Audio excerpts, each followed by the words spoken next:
உங்களால கோவத்தை கண்ட்ரோலே பண்ண முடியலையா? அப்போ நான் சொல்ற இந்த 5 டிப்ஸை ஃபாலோ பண்ணுங்க. Episode 45 of Reality Check. I am Fazila, psychologist. Number 1, stay silent for a moment. நீங்க நான் தான் நல்லவன், நான் தான் நல்லது பண்ணியிருக்கேன் ப்ரூவ் பண்றதை விட சைலண்டா இருக்கிறது ரொம்ப நல்லது. பிகாஸ் பின்னாடி நீங்க அதை ரிக்ரெட் பண்ண மாட்டீங்க.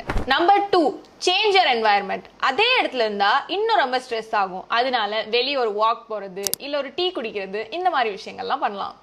Number 3, focus on the problem, not the person.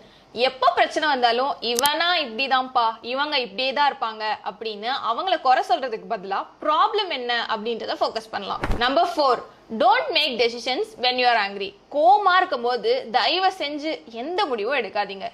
5th point ரொம்ப இம்பார்ட்டன்ட்.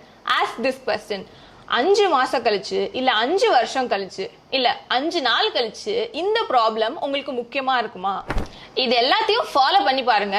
மறக்காம உங்களோட ஒப்பீனியன் என்ன அப்படின்றத கமெண்ட்ல சொல்லுங்க.